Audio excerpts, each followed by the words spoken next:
Hello my dear friends, welcome back to channel JS commerce classes. इस video में हम करने वाले हैं preparation of final account of company. अब आपको इसमें का जो एग्ज़ाम में सम्स आते हैं कैसे सॉल्व करना होता है वो सारी चीज़ें इस वीडियो में हम कवर करेंगे। इसके पहले हम लोग ने ऑलरेडी 2 वीडियो अपलोड किए जिसमें हम लोग ने फॉर्मेट की बात की है। पहला है बैलेंस शीट, आपका सेकेंड है प्रॉफिट एंड लॉस अकाउंट। अब इसमें तुम्हारी बैलेंस शीट प्लस आपकी जो प्रॉफिट एंड लॉस है इसका पूरा बनाने का तरीका अलग है। अगर आप 12 से देखोगे, अगर आप देखो फाइनल अकाउंट तो सर मुझे आता है 12th में, लेकिन वो बहुत अलग था, ये बहुत ही डिफरेंट है। इसमें टोटली तुम्हारा वर्टिकल बैलेंस शीट फॉर्म में बनने वाला है। पहला क्वेश्चन पढ़ लेंगे, उसके बाद में मैं आपको बता दूंगा कि आंसर कैसे आपको सॉल्व करना है फॉर्मेट के थ्रू। सबसे पहले क्या दिया हुआ है, from the following trial balance of A Vishal limited prepare the balance sheet of A company has on 31 March 2017 has पर द कंपनी एक्ट 92। मतलब हमको क्या बनाना है, बैलेंस शीट बनाना है कंपनी एक्ट 2017, मतलब वो कंपनी की 2017 की। अब यहाँ पे आपको इस तरह से ट्रायल बैलेंस दे दिया। आपको क्या दे दिया है, ट्रायल बैलेंस, सबको दिख रहा होगा। और उसके बाद में डायरेक्टली आपको क्या करना है, आंसर बनाना। तो सबसे पहले तो आपको इसका ना फॉर्मेट याद होना चाहिए। अगर आपको फॉर्मेट याद है तो समझो आपका 50% काम क्या हो जाएगा, कंप्लीट हो जाएगा। तो फॉर्मेट में ऑलरेडी आपके लिए यहाँ पे बना के रखा हूँ। तो फॉर्मेट में सबसे पहले क्या आएगा आपका, इक्विटीज एंड लायबिलिटीज। ठीक है, इक्विटी एंड लायबिलिटी दिख रहा होगा सभी को।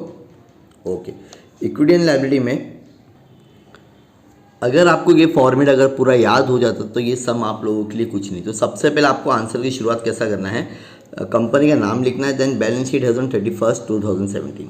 डन हो गया ये लाइन। अब ये जो मैंने लिख कर रखा हो ये आपको ऑलरेडी सारे सम में इतना बेसिक लिखना है। सबसे पहले है आपका इक्विटी एंड लायबिलिटी, इसमें आता है shareholder fund. Shareholder fund में आएगा share capital and reserve and surplus. ठीक है, then non current liability, long term borrowing, long term provisions. ठीक है, देन थर्ड है आपका current liability, short term borrowing, trade payables, other current liability short term. ये as it is लिखना है, भले क्वेश्चन को कैसा भी रहने दो, आपको हैज इट इज ये क्या कर लेना है, लिख कर ले लेना है। अब उसके बाद में टोटल, देन एसेट। एसेट में सबसे पहला है आपका non current asset. Non current में आपका आता है फिक्स एसेट। फिक्स एसेट में सबसे पहला है tangible asset, intangible asset. Then B है आपका other non current asset. Then second है करंट एसेट। करंट एसेट में सबसे पहला है आपका इन्वेंटरीज। देन है आपका trade receivable, cash and cash equivalent, other current asset. जब आप ये सारा प्लस कर लोगे टोटल, तो यहाँ पर आपको एक बेनिफिट होता है डियर फ्रेंड्स। अगर आप ये वाला सम करते हो, अगर आपका सम टैली होता है, टैली कैसा होगा सर, जैसे एसेट का अमाउंट, फिर से बोल रहा हूँ मैं, क्या बोला, एसेट का अमाउंट प्लस आपका ये जो अमाउंट होगा लायबिलिटी का, मतलब शेयर कैपिटल का, ये दोनों अमाउंट क्या रहेगा, सेम रहेगा। डैट मीन्स आपका सम क्या है, टोटली पूरा राइट है। चलो अब हम क्वेश्चन के हिसाब से क्या, अब ये हो जाएगा ना, ये फॉर्मेट के बाद में आपको क्या करना है, नोट्स टू अकाउंट बना लेना है डियर फ्रेंड्स। क्या करना है, नोट्स टू अकाउंट। अब नोट्स टू अकाउंट में क्या करेंगे, सबसे पहला शेयर कैपिटल। अब क्वेश्चन में आपको ना सिर्फ ढूंढना है शेयर कैपिटल कहीं पर है, हाँ शेयर कैपिटल है। अब शेयर कैपिटल के साथ में और क्या आता है, इक्विटी तो हो गया, उसके बाद में आता है प्रेफरेंस शेयर्स। ढूंढो कहीं पर प्रेफरेंस शेयर्स है क्या, प्रेफरेंस शेयर्स तो सिर्फ एक ही आ रहा है, क्या आ रहा है, इक्विटी एंड। तो यहाँ पर मैंने क्या कर लिया हो, इक्विटी एंड शेयर कैपिटल लिख कर उसका अमाउंट लिख लिया हो। डन। अभी अब है तुम्हारा reserve and surplus. Reserve and surplus में क्या क्या आता है, तो इसका हम लोगों ने ऑलरेडी पूरा वीडियो बनाया, नोट्स टू अकाउंट में क्या क्या आता है, तो वो अगर आप याद कर लोगे तो आपके लिए बहुत बेनिफिट है। अब रिजर्व एंड सरप्लस में सबसे पहले आप लोग ले लोगे reserve and surplus, capital reserve और कुछ है रिजर्व जैसा, यस, प्रॉफिट एंड लॉस। तो ये दोनों चीज़ को क्या कर लेना है, लिख लेना है। देखो मैंने लिखा हुआ already, capital reserve, profit and loss. Done. 60,000, 42,000, तो ये दोनों को क्या कर लेना है, यहाँ पर आपको आगे प्लस कर लेना है। क्या कर लेना है, दोनों को एकदम प्लस कर लेना है, 1 लाख हो जाएगा। ठीक है, अब क्या है तुम्हारा, थर्ड में आता है लॉन्ग टर्म बोरिंग। क्या आएगा, इसके हिसाब से जाते रहना आपको, जो हम लोग ने लिखे ना लॉन्ग टर्म बोरिंग। अब लॉन्ग टर्म बोरिंग के बारे में क्वेश्चन में कुछ बोला है, जरा ढूंढो। देखो ऐसा क्लियरली ना कहीं पर भी लॉन्ग टर्म नहीं लिखा, लेकिन मुझे पता है लोन फ्रॉम एसबीआई, अगर कोई भी बैंक से अगर मैं लोन ले रहा हूँ, अगर कुछ भी इन्फॉर्मेशन नहीं दिए तो समझो वो क्या रहेगा आप लोगों के लिए, लॉन्ग टर्म बोरिंग। तो मैंने क्या करा, लॉन्ग टर्म बोरिंग लिखा, उसके नीचे लिखा लोन फ्रॉम एसबीआई। डन। अब इसका अमाउंट लिख दिया मैंने 80,000, 8 लाख रुपीज़। अब सिर्फ नोट टू अकाउंट लिखते जाओ। उसके बाद में है तुम्हारा लॉन्ग टर्म प्रोविजन। तो लॉन्ग टर्म प्रोविजन के बारे में यहाँ पे ऐसा कुछ बोल रहा है, देखो लॉन्ग टर्म प्रोविजन। ठीक है, लॉन्ग टर्म प्रोविजन के बारे में कुछ बोला है, जरा देखो फटाफट। प्रोविजन फॉर एम्प्लॉयज़ वेलफेयर याद रखना है। तो सर आपको कैसे मालूम कि ये चीज़, इसका ऑलरेडी हम लोगों ने नोट्स जो अकाउंट बनाया है वो आपको याद करना है। ये सब में ना सिर्फ याद करना है, ये चैप्टर करना है तो आपको सिर्फ याद करना है। तो provision for employee welfare fund आपके लिए क्या रहेगा, 6 लाख रुपीज़। आपको क्या कर लेना है, लिख देना डायरेक्टली बस।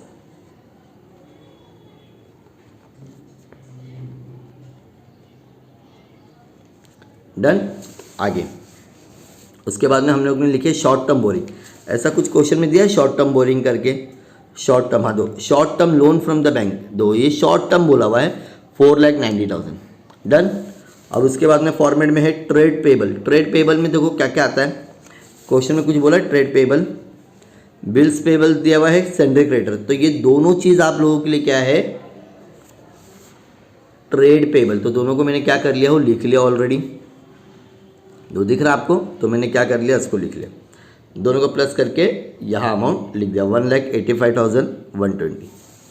उसके बाद में है आपका other current liability. Other current liability इसमें कुछ मेंशन है ऐसा कुछ अदर, देखो अनपेड डिविडेंड हमेशा तुम्हारा other, unpaid dividend other current liability में जाएगा। किस में जाएगा, अदर। तो यहाँ पे एक टॉपिक हेडिंग लिखना है अदर करंट लायबिलिटी, उसके बाद में अनपेड डिविडेंड और उसका अमाउंट लिख देना है। डन। अब इसके बाद में है आपका टेंजिबल, इसी को देखते हुए जाना है बस। नॉन करंट एसेट तो नहीं लिखेंगे हम लोग, डायरेक्टली क्या लिखेंगे, फिक्स एसेट। फिक्स एसेट में सबसे पहला है टेंजिबल, तो मैंने यहाँ पे हेडिंग लिख दिया टेंजिबल एसेट। अब क्वेश्चन में आ जाओ, ढूंढो टेंजिबल एसेट। टेंजिबल एसेट का हाल दिख रहा है आपको, फर्नीचर टेंजिबल एसेट है, प्रीमाइसेस तो इंटेंजिबल में जाएगा, हाँ प्रीमाइसेस भी जगह अपना टेंजिबल है। तो दोनों को हम लोग क्या करेंगे, प्लस करेंगे। दोनों को किया मैंने प्लस, हाँ 41,09,940 प्लस 7 लाख, तो ये दोनों को प्लस करो तो 48,59,940, ये हम लोगों को क्या कर लिया, लिख लेना है।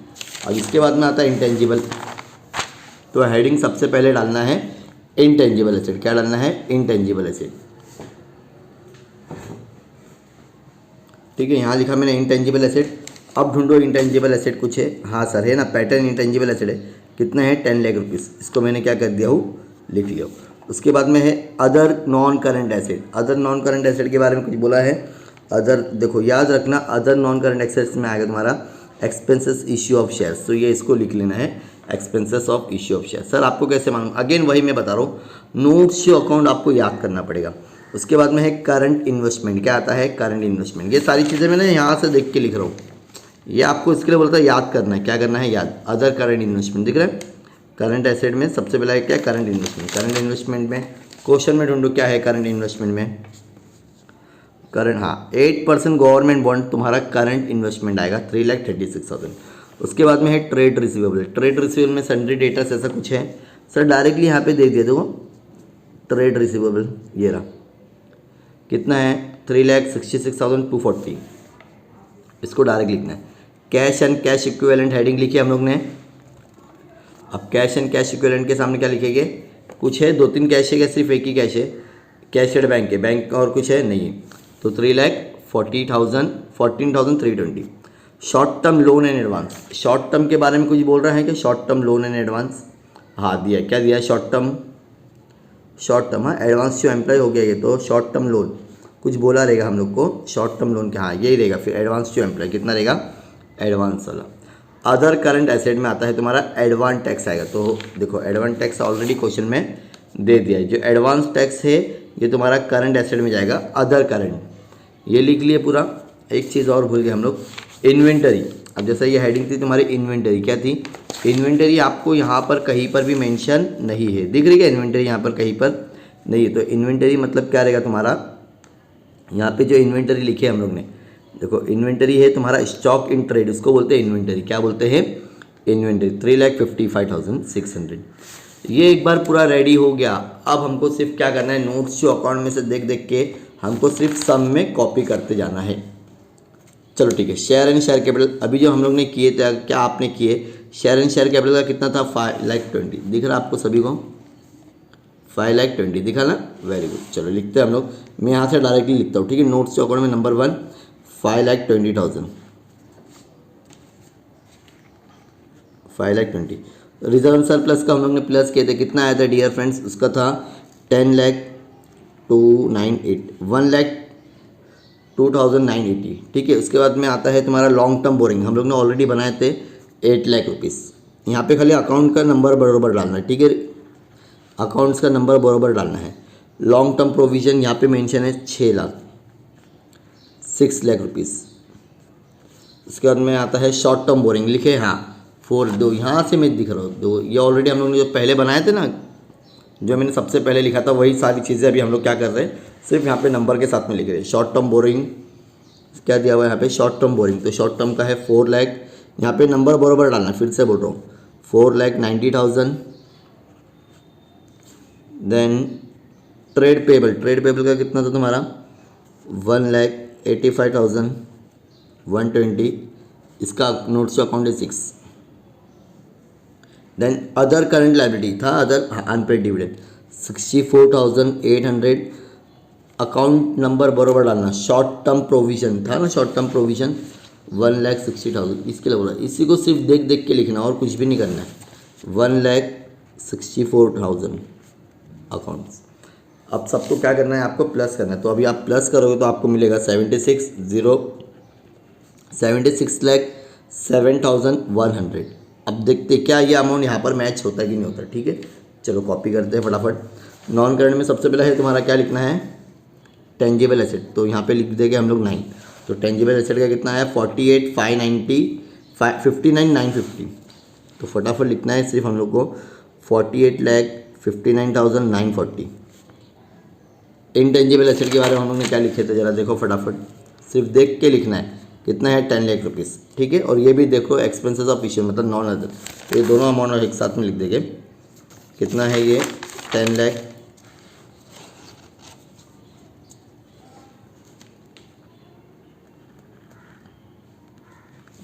अदर नॉन करंट एसेट में आपका 11th वाला क्या था, इश्यू ऑफ शेयर्स 25,000। देन अब इसके बाद में आता है करंट इन्वेस्टमेंट, कितना था करंट इन्वेस्टमेंट, चेक करो फटाफट। करंट इन्वेस्टमेंट में तुम्हारा गवर्नमेंट बॉन्ड हम लोग ने ऑलरेडी लिख कर रखे हुए हैं, कितना है 3,36,000, 3,36,000, 3,36,000। देन इन्वेंटरी मतलब स्टॉक था ना, हम लोग ने लिखे थे इन्वेंटरी के बारे में, कितना लिखे थे स्टॉक के बारे में 3,56,600। बस सिर्फ यहाँ से उठा के तुमको क्या करना है, लिखते जाना है, ठीक है। तो यहाँ पे नाम दे दो 13, 3,36,000 हो गया, अभी 3,55,000, 3,55,600। उसके बाद में आएगा 14 ट्रेड रिसीवेबल, कितना था 3,66,240। पीछे से जस्ट आपको क्या करते जाना है copy. Cash and cash equivalent कितना आया था आपका 3,14,320। अब 16 में क्या था तुम्हारा, लास्ट वाला था तुम्हारा शॉर्ट टर्म लोन, तो शॉर्ट टर्म लोन हम लोग ने लिए थे 3 लाख, कितना लिए थे 3 लाख। अभी पीछे से आपको बता दूंगा। देन 17 है आपका अदर करंट एसेट, इसमें था तुम्हारा 50,000। अब अगर आप दोनों को प्लस करेंगे तो आपका ये आंसर क्या हो जाएगा, टैली हो जाएगा। तो ये सारी चीज़ें ना, ये 16 17 मैंने जस्ट ये जो लिखा था ऑलरेडी, फिर से बताता हूँ, ये जो हम लोग ने लिखे थे, कौन सा, ये जो हम लोग ने लिखे ना, बस यहाँ से मैंने क्या किया उठा के। तो अगर ये तरीके से अगर आप ये सम करते हो तो बहुत इजी वे में होगा, ज़्यादा तुम्हारा मतलब आपको पता चल जाएगा भाई किसके अंदर क्या लिखना है। तो कोशिश करो, ये जो मैंने आपको फॉर्मेट बताया, सबसे पहले क्या करना है आपको सेम टू सेम फॉर्मेट उतारना है, फिर एक एक के बारे में देखो, क्वेश्चन में ढूंढो। इससे क्या होगा ना, अगर इस टैली हो जाएगा एक बार ना, पहले रफ में देख लेना टैली हो रहा कि नहीं, और अगर नहीं हो रहा तो फिर मतलब तुम्हारा अमाउंट ही ऊपर नीचे तुम क्या कर रहे हो, कुछ तो गड़बड़ कर रहे हो। तो ये वेरी इंपॉर्टेंट क्वेश्चन है, बहुत इजी वे में समझाने की कोशिश किया हो। उम्मीद करता हूँ इस वीडियो को आपको देख के थोड़ा बहुत समझ में आ गया रहेगा कि सम को कैसे करना है। पहला फॉर्मेट बना के फिर इसका नोट्स टू अकाउंट 1 बाय 1 बनाते जाने का। पहला नाम लिखने आया शेयर कैपिटल, उसमें क्या क्या आ रहा है वो लिखने का, फिर रिजन सरप्लस। क्वेश्चन में से सिर्फ कॉपी करते जाना है आपको, ये रहा आपका क्वेश्चन, यहाँ से बस आपको एक एक चीज़ क्या करते जाना है, उठाते जाना है। सो उम्मीद करता हूँ ये वीडियो आपको पसंद आया रहेगा। रिक्वेस्ट है प्लीज़ अपने दोस्तों के साथ में शेयर करो। अगर आपको व्हाट्सएप ग्रुप में ऐड होना तो लिंक आपको डिस्क्रिप्शन मिल जाएगी। Thank you so much for watching my video. Bye bye.